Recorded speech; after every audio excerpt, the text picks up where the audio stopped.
Alright, here's what I'm working on. 2007 Suzuki V-strom 650. What I'm doing to this bike, I just purchased this bike a couple weeks ago. Love the bike, runs great. It's got about 50,000 miles on it.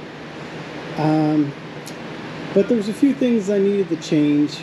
Well, one thing I changed pretty quick was, this was a Canadian bike, so the speedometer read in kilometers, and so I had to switch that, and I wound up finding another dash assembly with almost the same amount of miles on it. But another thing that I noticed about the bike was the front brakes on it sucked. It's not like any other bike I'd ever ridden. It's just like you squeeze the front brakes and it hardly does anything. So what I decided to do was, I had seen on some of the forums that people are upgrading the brakes from 2-piston calibers to 4-piston calibers. The ones that I got was off of a Honda CB, I think it's a CB600 or CBR600RR, and then also from SV Racing, they sell a bracket caliber adapter kit, and so that's what I'm going to use to get these calibers to be able to bolt right onto the bike. So I'm going to put that on. I also bought a bleeder that can go on at the master cylinder, so it'll make you bleeding your brakes easier. And also bought a new braided line for the top part, because I'm thinking about going with bar risers eventually, and this one is I think this cable is like 1 or 2 inches longer, so it will raise the cable up. The bike does look like somebody had just put brand new brake lines on it, so I don't think the brake lines were the problem, although people say to switch over to the stainless steel, and I'm probably do that eventually too. But the 4-piston caliber should give me a lot more braking on this bike, and so that should help the problem out a lot. Hopefully it's not too noisy in here. I've got fans going because it's very hot outside. Another thing I did also was I put the sit and fly cover over this, which I wanted to see if it really helped. It's supposed to help. It gives you a little bit of cushion on it, but it also is supposed to help you with the heat from the seat, and it lets the air flow through, and I'll tell you what, it works. Sit and Fly is just a cheap one that you can buy on eBay, but so far I've been very happy with it. It also is supposed to let the water through, like if it rains, the water's supposed to drain so it doesn't get your butt wet, and you know, if your bike's sitting outside and it rains, it's supposed to let the water drain through and keep you dry. So, so far it's worked good. I've been caught in the rain once. I had my rain gear on, so I didn't notice my butt getting wet, but it definitely is much cooler going down the road. You can feel the air coming through, especially on a chilly morning. You can really feel it. So, going to get started. I'm going to make sure all the fluid's drained. And what I did also on this bike was I did try to bleed the brakes when I first bought it, because I thought maybe it was just bad pads and maybe the brakes just needed bled. It's almost what it felt like. So I did buy new pads and put on it and bled the brakes, and it made a tiny bit of a difference, but not enough. I drive in a lot of traffic. I commute with this bike, and I want something where if I have to do an emergency stop, I have some brakes, and this thing's just terrible. Like I said, it's definitely the worst bike I've ever ridden for front braking. The rear brakes work really well. Front brakes just, yeah, not much there. So we're going to switch these out, try to take you along, and I'm going to do this the same way I've always done before. I'm not going to be filming everything. I don't want an 1.5 hour long video. I will just fill you in on everything that I do, and maybe like give you the size of the bolts and things, you know, sizes you need and things. And I'll show you this kit when I open the package up that came from SV Racing. So let's get started. Alright, the first thing I did was I just pulled the reservoir lid off, sucked all the brake fluid out with a syringe that I had, and I also just cleaned it up inside with a paper towel. Even though it was clean, I just changed the fluid on it. So now I'm going to lift the bike up and break all the bolts loose on the calipers first. I want to make sure those come off easy, and then I'll break the calipers loose off the bike. Alright, thought I'd show you real quick what comes in the package from SV Racing. You get the two brackets for each side of the bike. This rear bracket goes in the back that the bolts go through to hold the calipers on, I believe. I'll look closer at that in a minute. And you get two packages of the bolts that hold the bracket on and the bolts that hold the calipers on. Now they said in this one for the brackets that go on the bike to use red Loctite on, because you'll never really have to remove those brackets. If you're going to do a brake job, you just will remove the caliper, so you can use regular blue Loctite on that. So yeah, so that's what came in the package. Like I said, SV Racing. I'm not sponsored by them in any way. I purchased these, so thought I'd try them out and do a little video on it, and we'll go from there.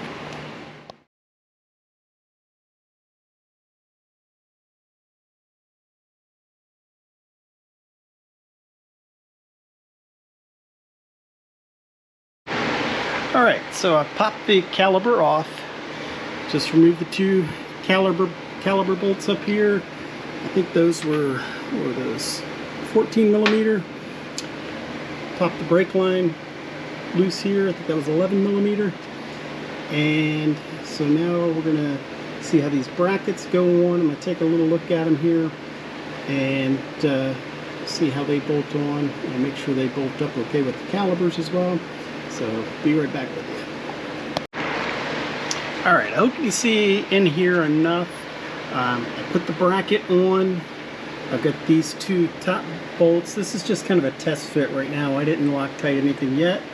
And then I put the two, I believe these are 8 millimeter Allens just in here to hold everything. Got the caliper mounted on. I haven't hooked up the brake line yet. I'm going to do that in a minute. But I'm going to take these bolts back out, Loctite them, red Loctite on these front two, because they really never have to come off, and blue Loctite on these rear two. So I'm going to Loctite those, tighten them down, and then we'll do the other side. It's actually very easy, just like pulling the calipers off. I did clean the brake pads in here that were on the bike. For the donor pads, they looked great, so I just cleaned them real good. And I'm going to probably clean the caliper down also. I want to hopefully wash this bike tomorrow, so I'm going to scrub on this caliper, knock a little bit of the crud off. It's just crusty, just from, looks like the bike that it came off of must have sat outside, or who knows what. But so I'm going to clean that up and Loctite these and do the other side the same way. Alright, so I got the caliper all bolted on, got the line bolted back on, used new washers here, new crush washers, and Loctited all the bolts. So now we're going to move around to the left side of the bike and do the same thing.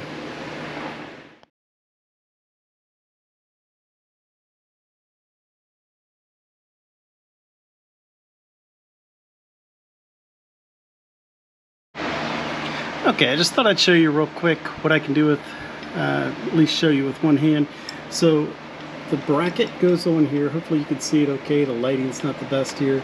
I just put that screw through to hold it. You've got this bracket here that goes on the back side.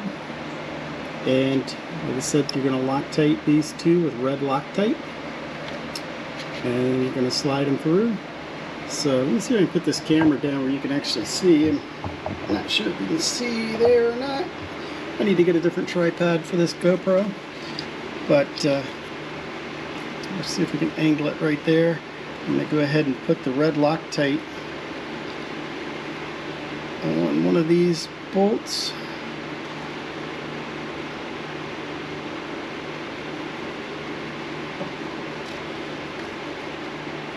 Alright, so we'll slide that through, get this one started.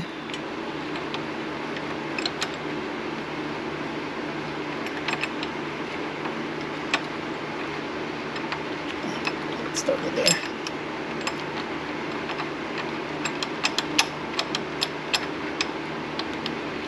Okay, now I put this top one out. Throw the red Loctite on it.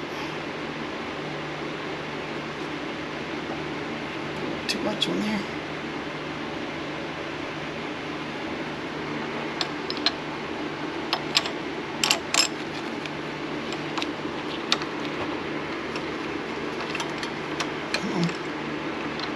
Here, little bracket. There we go.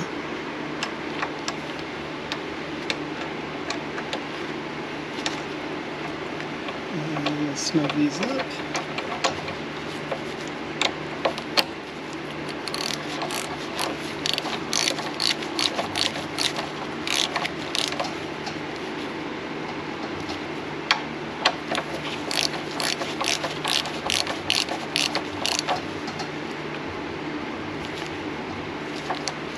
Alright,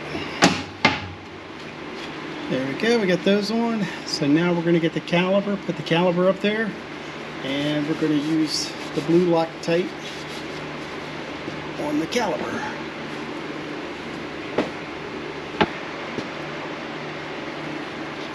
So now we can set this caliper on here. Just going to put one bolt through to hold it in place.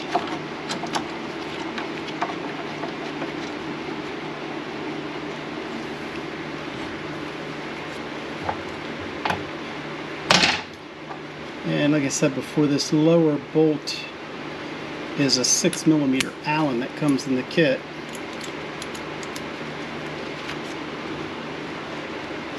Like I said, just some blue Loctite on it.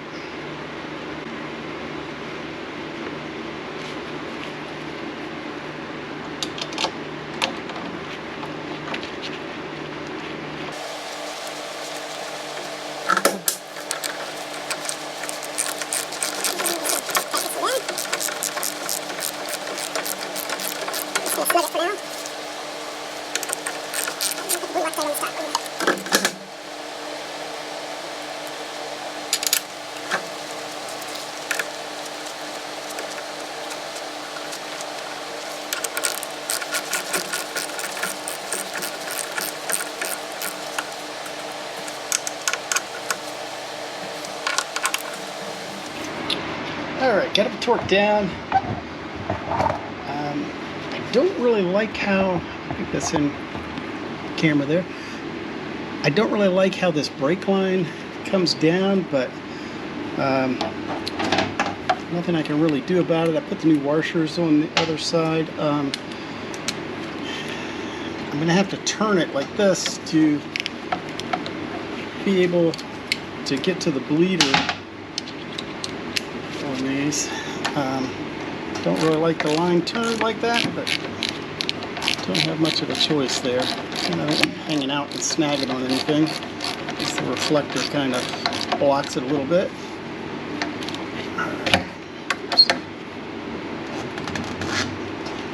Alright, so got that in. So next I'm going to go up and check on how to remove this new brake hose that I'm going to put in up at the top. Alright, here's the new stainless steel brake line. It's covered in black sheathing, but it is stainless steel. I'm going to remove the bolt up here, remove this off the master cylinder, and hook this brake line up. I'm not going to be able to record it because I don't have a tripod that's high enough, but I'm going to take take the bolt out here, and I'm actually going to, that's where the new bleeder will go in as well. And I will have to take it off right here. So that's where it'll come off, and we'll get the new brake line in. Alright, I got the new line in down here, and the new line here. Like I said, it's a little long. Like I said, I'm planning on going to handlebar risers to maybe raise these handlebars up about an inch or so. And there's the bleeder up at the top. I closed it off, getting ready to fill it with fluid, and we'll start the bleeding process. Okay, what I'm doing here is I filled up the reservoir with fluid, and I already did this to the other side, but I hooked my Medivac up to it here, broke the, I'm going to put a little pressure on the Medivac here. Let's see, get about 5 pounds of pressure. And then I'm going to break this caliper loose, or I'm sorry, break this bleeder loose here, and let the vac suck out some of the air that's in the lines. See if we can get some fluid coming out of it. And I'm going to watch my reservoir at the top, make sure it doesn't run out of fluid. So my reservoir up here should go down a little bit as this sucks all the air out. Gets all the air out of the line, gets that line full of fluid, and then I put that new bleeder on up there at the top so I could bleed it at the top, because the air is going to go to the top of the system, which should be up near the reservoir. So that's what I'm going to do. I'm going to let this run for a minute, and I'll be back. Alright, I think I finally got this thing bled out. I started on this side furthest away from the master cylinder, bled that side first, then bled this side, and I put the new bleeder up here, and on the master cylinder, bled that one last. And man, now I actually can pull this handle back and it doesn't come all the way back to the grip. And you know, we'll see how it feels tomorrow. It's pretty late tonight. I got to take this bike and get it inspected tomorrow. Here in Virginia we have safety inspections, so I'm going to take this tomorrow, hopefully. But what I'm going to do tomorrow before I ride it is just go over and bleed all 3 bleeders again. I think I got all the air out of it, especially up here with this top bleeder. That really sucked the air out quick. But I did want to bleed it some down at the bottom just to make sure I had fluid all the way down, suck as much air as I could out of the bottom to get fluid running through, and I got that. So then that's when I went back up to the top and then just did the final bleeding up there at the top. And like I said already, the handle, the brake handle just feels so much better than it did. Before, I could squeeze this handle and it would just go all the way back to the grip basically. And you know, it already feels better. So hopefully with these 4 pistons calibers instead of the 2 piston ones, hopefully we'll get some good braking power out of this. I did not replace the pads because the pads that came with these calibers looked good. I did take them off and clean them off and clean them with some brake clean as well. The reason I didn't replace them at first is I didn't want to go through all this and drop another $100 on pads if this didn't fix the problem that I had. So if this fixes the problem, I will invest in new brake pads, you know, hopefully this fixes it. Got a few other things I'm going to do here in the next couple days on this bike, and I will take you along for it. Thanks for watching. Please like, subscribe. Maybe I'll do a follow-up in the morning, let you know how these brakes feel in the morning. Thank you.